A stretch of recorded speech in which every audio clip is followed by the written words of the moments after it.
Bonjour, bienvenue sur ma chaîne, le Trésor de Tonton Klein. Si tu me découvres, je suis un auteur indépendant en développement personnel et en entrepreneuriat. Parce que je crois que c'est par la connaissance, mais surtout la mise en œuvre d'un savoir pratique qu'en tant qu'Africain, on pourra se réapproprier l'économie de notre continent et in fine en redevenir les maîtres. Tu le sais déjà, sur cette chaîne, je te partage du contenu motivant, inspirant, tout ce qu'il y a de positif qui est en qui te permet de gagner de l'argent, mais surtout de créer de la richesse de sorte que notre génération puisse semer quelque chose pour les générations à venir.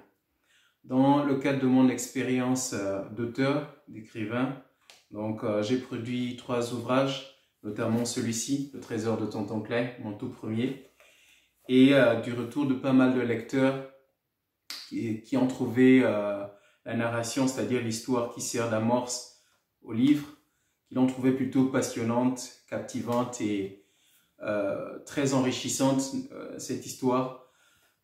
J'ai décidé donc d'en faire une sorte de livre audio, du moins pour ce qui est du récit, et donc de partager celui-ci avec la communauté qui me suit, de sorte que les parents africains puissent en avoir un extrait pour le partager avec leurs enfants et pour que ceux-ci puissent s'en imprégner et surtout tirer la leçon clé de la dite histoire. Donc, je te souhaite d'ores et déjà un bon confort d'écoute. Entre-temps, je t'invite à t'abonner si ce n'est pas déjà fait et puis à liker. Et je te dis à tout de suite après le récit. Merci. Il était une fois une petite fille et son tonton. Julie est une petite fille adorable et bien heureuse. Née dans une famille élargie, elle avait pour elle l'attention de tous, sa maman, son papa, son frère aîné et des tatas et des tontons en grand nombre. Ses tatas et tontons lui portaient tous une affection particulière. Elle était régulièrement couverte de cadeaux.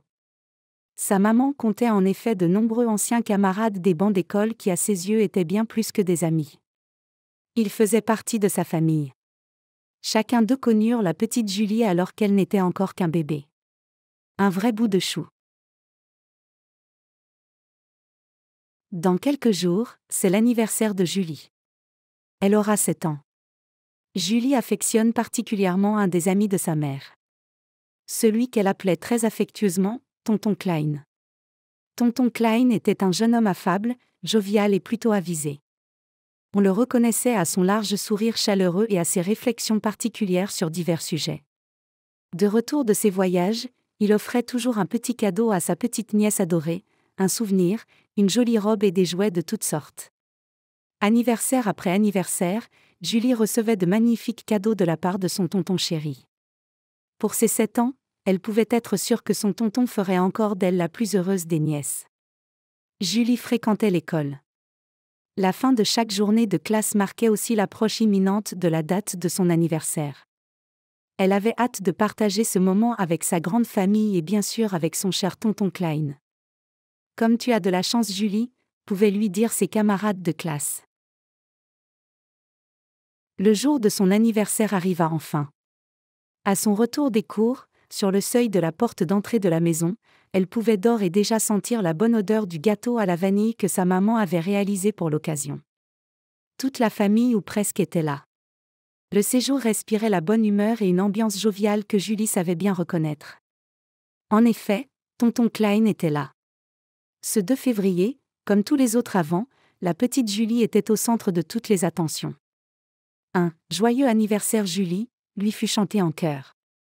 Très émue, les larmes dans les yeux, Julie souffla les 7 bougies colorées qui coiffaient son gâteau d'anniversaire. Ce jour-là, on pouvait aussi remarquer la jolie couronne de princesse qui couvrait la tête aux cheveux crépus de la petite fille. Après l'échange des vœux, Julie reçut des cadeaux de la part de toute sa famille. Elle reçut, tour à tour, un cadeau de sa maman, de son papa, de son frère aîné, de ses tatas et de ses tontons. Ici, une jolie poupée. Là, un nouveau cartable, là-bas une trousse à maquillage, etc. Lorsque vint le tour de son tonton Klein, impatiente, elle tenait à peine en place. « Que va-t-il m'offrir pour mes 7 ans ?» se demandait-elle au-dedans d'elle. D'un geste gracieux et délicat, tonton Klein sortit de son sac à dos une petite boîte rose ornée d'un ruban bleu. Elle était belle la petite boîte. Julie, le visage radieux, se jeta avec hâte sur la boîte de son tonton pour en découvrir le contenu. Dans son empressement, la petite fille arracha le ruban bleu. Elle ne pouvait s'empêcher de s'interroger sur le contenu de cette petite boîte. Une question était dans son esprit: qu'est-ce qu'il y a dans la boîte de tonton Klein? La boîte était si belle. Son contenu semblait avoir été emballé avec un grand soin. La petite Julie ouvrit la petite boîte rose. Sa curiosité allait être satisfaite. La boîte de son tonton était maintenant ouverte. Julie allait faire une découverte des plus inattendues. Au fond de la petite boîte de tonton Klein se trouvait un grain séché jaunâtre et sans éclat. Elle releva la tête et fixa son tonton d'un regard abattu et interloqué. « Mais qu'est-ce que c'est tonton Klein ?» s'exclama-t-elle. Son oncle, d'un air rassurant et chaleureux, lui répondit: « C'est un trésor, mon trésor. J'aimerais te l'offrir pour tes 7 ans. » À la fois réticente et ravie, elle s'exclama encore: « Un trésor. Est-ce une perle ?»« Non. » rétorqua tonton Klein. « C'est un grain de maïs. Il a bien plus de valeur qu'une perle, crois-moi. Pourrais-tu en prendre soin en mon absence ?» ajouta-t-il. Bien que perplexe, Julie acquiesça de la tête. Son tonton adoré venait de lui offrir ce qu'il avait de plus précieux. « Je le garderai précieusement », déclara-t-elle à son oncle de sa petite voix aiguë. Puis, l'espace de quelques secondes, la petite fille revint comme à elle et dit: « Mais c'est un grain de maïs. »« Dis, tonton Klein, ajoute-t-elle, je pourrais le mettre dans le jardin ?» D'un léger sourire sur les lèvres, « Oui », lui répondit son oncle.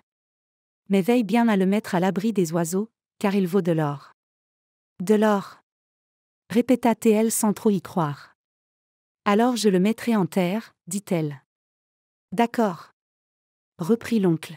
« Mais à condition que tu l'arroses. » Tout cela semblait enchanter la petite Julie.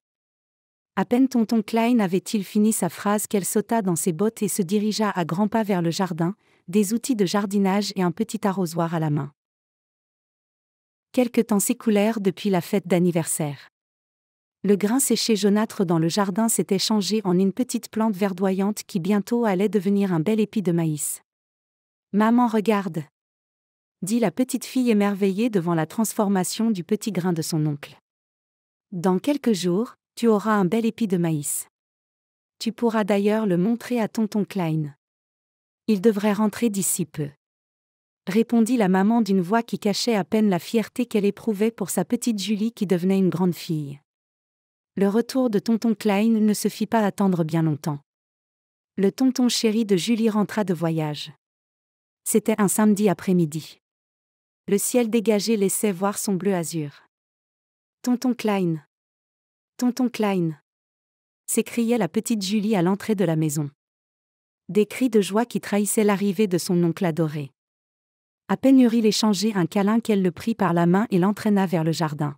« Regarde !» dit-elle, lui présentant avec une grande excitation ce qu'était devenu le petit grain de maïs. Devant eux se dressait une belle plante qui portait un épi à maturité. L'oncle esquissa un léger sourire, puis dit: « Peux-tu me dire combien de grains il y a sur cet épi ?» Ils le cueillirent et en retirèrent le maïs. Julie voulut les compter. Mais d'un seul regard, on pouvait se rendre compte qu'il y en avait plusieurs centaines. Alors, elle dit: « Tonton Klein, tu sais ? Je crois qu'il y en a vraiment beaucoup. » « C'est juste, » dit-il en souriant. « Alors convaincu que mon grain vaut de l'or, n'est-ce pas ?»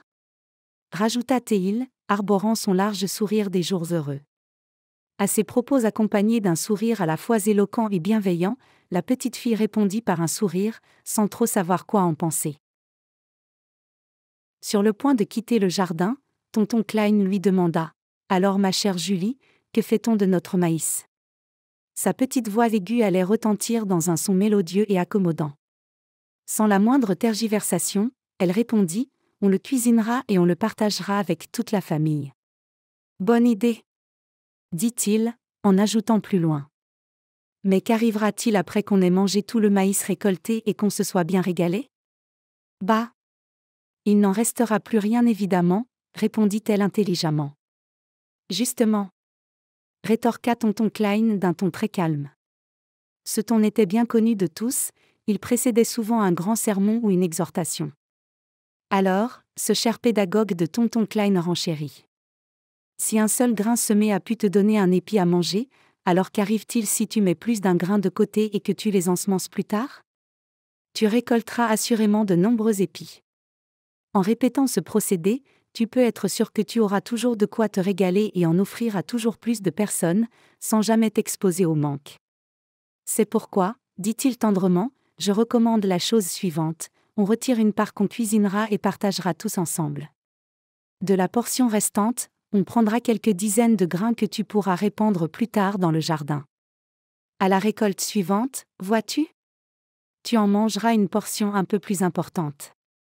Mais, tu veilleras à mettre non plus une dizaine mais quelques centaines de grains en terre. Et ainsi de suite.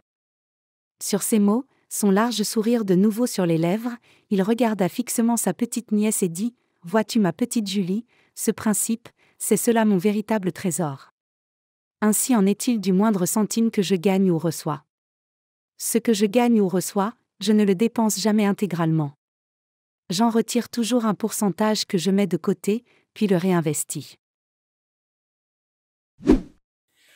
Alors, j'espère que tu as profité de ce moment d'écoute et surtout que tu as pu en tirer la leçon clé, c'est-à-dire que l'épargne doit être au cœur de la démarche entrepreneuriale, notamment pour les enfants, et qu'en tant que parent, il est important de leur communiquer cela parce que très souvent, faute de capital, la jeunesse dit ne pas pouvoir se lancer.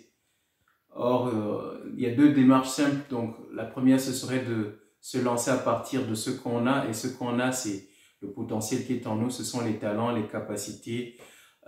Donc, tout cela. Et pour ça, on n'a pas besoin d'argent. Tout comme pour écrire un livre, on n'a pas besoin d'argent à la base. Et la seconde démarche, c'est celle de rassembler un capital d'investissement pour lancer son projet. Donc, j'espère que tu as pu en tirer quelque chose encore de ce récit et surtout ton enfant.